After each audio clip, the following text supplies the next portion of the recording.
गरिमा सुन, मैं बर्तन धो देती हूँ, तू जरा सब्जी बनने रख दे। नहीं नहीं, मुझसे सब्जी जल जाएगी माँ, आप ही देखो ये सब्जी वब्जी, लाओ मैं बर्तन धो देती हूँ। अरे मैं खड़ी हूँ ना, तू देख ले। ना बिल्कुल नहीं, मैं झाड़ू लगा दूंगी, पोछा लगा दूंगी, पर ये सब्जी वब्जी का काम भैया आप ही देखो।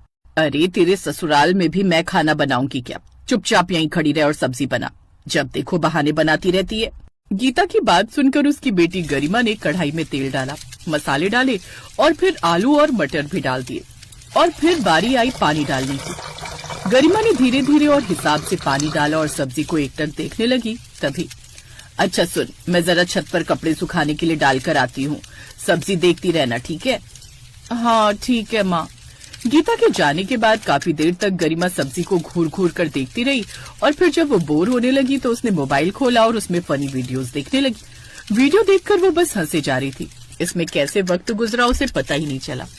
और फिर जब गीता छत से वापस लौटी, गैस बंद कर दी थी ना? ओह शिट, हे भगवान, नहीं नहीं नहीं। गरिमा ने जैसे ही कढ़ाई का ढक्कन हटाया तो उसने देखा कि सब्जी रेगिस्तान से भी ज्यादा सूखी थी, जिसमें तरी नाम की कोई चीज ही नहीं थी। हाँ, पर सब्जी जलने से बच गई थी।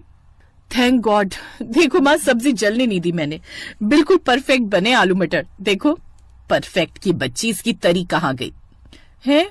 वो तो मैंने सोचा ही नहीं। अब ऊपर से पानी डाल दूं क्या? हाँ हाँ, पानी क्यों, पेट्रोल डाल देना, कम से कम किसी चीज का तो स्वाद आएगा। है मम्मी, सच में पेट्रोल डाल सकते हैं क्या? हे भगवान, क्या होगा इस लड़की का, देखना ससुराल जाकर रोज मुझे ही गाली खिलवाएगी। रोज की तरह उस दिन भी गरिमा ने जादू कर दिखाया था। वो देखते ही देखते रोज सब्जी में से तरी गायब कर देती थी और फिर शाम को लाओ भाई, खाना लगाओ, बहुत भूख लगी है। क्या पापा, आप खुद का ढाबा चलाते हो और फिर भी भूखे रहते हैं? अरे पगली, अब रोज रोज कौन शाही पनीर या मटर पनीर खाता है, हैं? सबसे बढ़िया होता है घर का खाना। लाओ, अब जल्दी से खाना लगाओ। वैसे क्या बनाया है? वो पापा, मैंने आज आलू मटर की सब्जी बनाई है, अब कुछ अलग तरह से।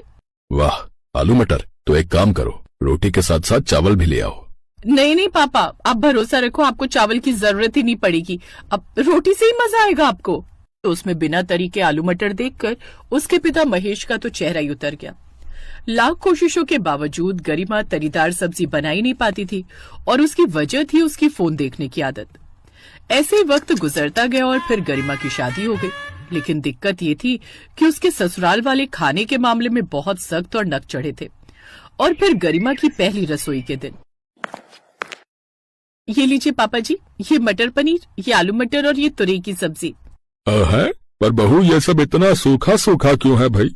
पापा जी, वो ये कुछ नई स्टाइल की सब्जी है, अब सूखी ही बनती है।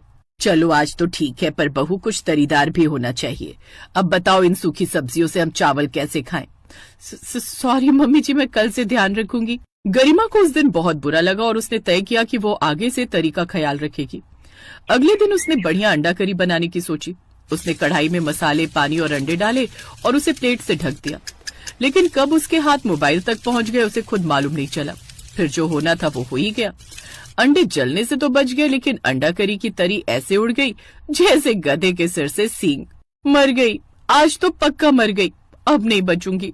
क्या करूं? हाँ, एक काम करती हूँ, जल्दी से फिर से अंडा करी बना देती हूँ। पति सुरेश की आवाज आई।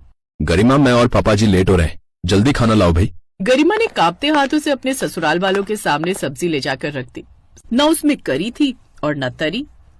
ये क्या बनाया है तुमने बहू? वो मम्मी जी, अंडा कर ड्राई अंडे। इन्हें बॉयल अंडे कहते हैं गरिमा, ये तो हम खा लेंगे, पर सब्जी तो लाओ। जी यही है जो है, वो तरी सूख गई। अरे सूख गई कि जल गई? देखो बेटा, मेरी बात ध्यान से सुनो, तुम्हारी ये नई नई डिशों को खाकर मुझे जो है कब्ज हो गया है। अरे पूरा पेट छिला जा रहा है मेरा। तुम कुछ तरीदार बनाओगी तो बड़ी मेहरबानी होगी, वरना एक दिन हम ऐसे ही सूखे सूखे मर जाएंगे, समझ रही हो ना? अब की बार ओम प्रकाश और सरला की आवाज में गुस्सा था। अगले दिन गरिमा ने कसम खा ली कि वो तरीदार आलू टमाटर की सब्जी बनाकर रहेगी। उसने सारे मसाले डाले और पानी डाला। फिर मोबाइल पर कई तरह के वीडियोस आ गए, जिसमें एक से बढ़कर एक शेफ नुस्खे बताने लगे कि कैसे तरी एकदम परफेक्ट बनाई जाए। ये देखकर गरिमा बहुत खुश हुई और फिर वो एक एक करके सारे वीडियोस देखने लगी। और फिर अब देखती हूँ कि कैसे मेरी तरी जलती है। ये कहकर गरिमा ने मोबाइल साइड में रखा और फिर जैसे ही गरिमा ने कढ़ाई का ढक्कन खोला तो देखा कि टमाटर काले पड़ गए थे, आलू भी पथरीले से हो गए थे। कढ़ाई अमावस की रात की तरह काली हो चुकी थी और तरी वो तो स्वर्ग से धार ही चुकी थी। और फिर रही सही कसर पूरी तब हुई जब गरिमा, पापा और मैं लेट हो रहे हैं, जल्दी लाओ ना खाना, और सुनो प्लीज कुछ तरीदार लाना यार। ये सुनकर अब की बार गरिमा का खून भी सूख गया। वो थकी हारी मरी सी अपनी कढ़ाई लेकर आई और उसने वो शानदार और यादगार करामाती सब्जी अपने ससुराल वालों के सामने रख दी। अब वो ऐसे ही खड़ी थी जैसे कोई सिर कलम की सजा पाने को हाथ बांधे खड़ा रहता है। उस दिन गरिमा को जमकर गरियाया गया। फिर रोते हुए उसने अपना बैग पैक किया और अपने मायके चली आई। अरे क्या हुआ, तू ऐसे सूखे पत्ते की तरह परेशान क्यों खड़ी है? बस माँ, ये सूखापन ही मेरी जिंदगी ले डूबा। गरिमा ने सारी बात अपनी माँ को बताई। ये सुनते ही गीता ने उसके हाथ से फोन छीना और उसे पानी से भरी बाल्टी में डाल दिया। माँ, ये क्या किया आपने? बिल्कुल ठीक किया तुमने गीता। अब देखना, तेरी हर सब्जी तरीदार बनेगी।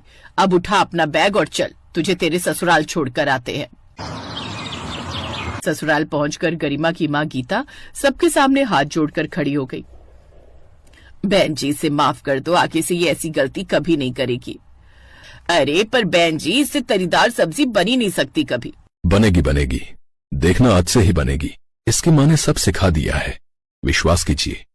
अगर ऐसी बात है तो आप लोग भी आइए और शाम का खाना हमारे साथ ही खा के जाइएगा। है इसके बाद सभी लोग खाने की मेज पर बैठकर बातें करने लगे और गरिमा बिना मोबाइल के पहली बार वो रसोई में काम कर रही थी। उसे ऐसा लग रहा था जैसे बिना आत्मा का शरीर बस कहीं चले जा रहा है। उसने मसाले डाले, अच्छे से भुना, फिर पानी डाला और फिर अंडे। फिर बिना कहीं ध्यान भटकाए वो एक टक सब्जी की आवाज को सुनने की कोशिश कर रही थी। तभी उसे अंदर से आवाज आई, थोड़ा तरी का ध्यान रखना गरिमा, आप चिंता मत कीजिए, सब ठीक होगा। हाँ, इस बार सब ठीक होगा। अपनी माँ और सास की बातें सुनकर गरिमा ने कढ़ाई की ओर देखा और फिर थोड़ी देर बाद उसने एक लंबी सांस ली और कढ़ाई का ढक्कन खोल दिया। उसकी आंखों के सामने लजीज तरीदार अंडा करी बनकर तैयार थी। फिर खाने की मेज पर जैसे ही उसने उस सब्जी को देखा तो हर कोई हैरान रह गया। वाह गरिमा, न ज्यादा न कम, न फीकी न तीखी, क्या तरी है। आप चिंता मत कीजिए बहन जी, अब से ये रोज ऐसी बढ़िया तरीदार सब्जी बनाएगी। पर ऐसा भी क्या कर दिया आपने बहन जी, जो हमारी बहू एक ही दिन में सीख गई? कुछ नहीं, बस ऐसे ही थोड़ा सा सिखा दिया जो पहले कभी नहीं सिखा पाई थी। उस दिन सभी ने गरिमा की दिल खोलकर तारीफ की। खासकर उसका पति सुरेश तो बहुत ही खुश था और अपनी यही खुशी जताते हुए उसने गरिमा से कहा, इतनी स्वादिष्ट अंडा करी मैंने आज तक नहीं खाई। सच में कमाल कर दिया गरिमा तुमने। जी कर रहा है तुम्हें कुछ इनाम दूं। हाँ, मैं कल ही तुम्हें नया मोबाइल दिलाता हूँ। नहीं नहीं,